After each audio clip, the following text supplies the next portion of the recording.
আসসালামু আলাইকুম রহমতুল্লাহ। বিশ্ববাসী আজ বিভিন্ন খেলায় মত্ত হয়ে আছে। তারা অনেক খেলাকে তাদের আনন্দের অন্যতম উৎস মনে করে। আজকে আমরা জানব যে পৃথিবীতে অনেক বিখ্যাত মানুষ এসেছিলেন, তারা এই খেলা সম্পর্কে কি বলেছেন। মোহাম্মদ আলী বলেছেন, আমি প্রশিক্ষণের প্রতিটি মুহূর্তকে ঘৃণা করতাম, কিন্তু বলতাম হার মানো না।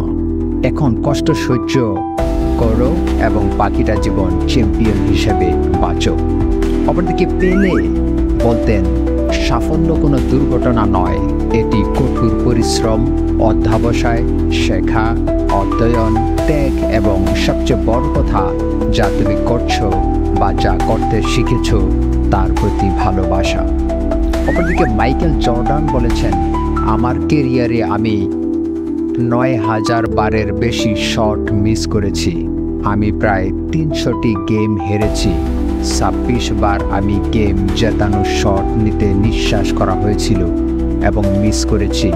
আমি আমার জীবনে বারবার ব্যর্থ হয়েছি এবং এ কারণেই আমি সফল হয়েছি। অপরদিকে বিলি জিন কিং বলেছেন, চ্যাম্পিয়নরা খেলা চালিয়ে যায় যতক্ষণ না তারা সঠিকভাবে করতে পারে। বেব রুথ বলেছেন, প্রতিটি স্ট্রাইক আমাকে পরবর্তী হোম রান এর কাছাকাছি নিয়ে আসে। উইলমা রুডলফ বলেছেন, সংগ্রাম ছাড়া বিজয় অর্জন করা যায় না। ইউগি বেরা বলেছেন, বেসবল ৯০% মানসিক এবং বাকি অর্ধেক শারীরিক।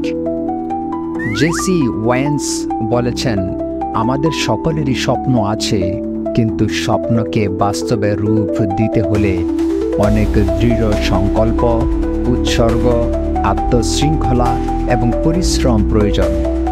সেরেনা উইলিয়ামস বলেছেন, আমি সত্যি বিশ্বাস করি একটি চ্যাম্পিয়নকে সংজ্ঞায়িত করা হয় না তার জয়ে, বরং সে কীভাবে পড়ে গেলে পুনরুদ্ধার করতে পারে তা দিয়ে। নেলসন ম্যান্ডেলা, খেলার ক্ষমতা আছে বিশ্ব পরিবর্তন করার, এটি অনুপ্রাণিত করার ক্ষমতাও রাখে। এটি এমনভাবে মানুষকে ঐক্যবদ্ধ করার ক্ষমতা রাখে যা অন্য কিছুতেই সম্ভব নয়। তবে রাজনীতিবিদ কিন্তু রাজনীতির মতোই কথা বললেন।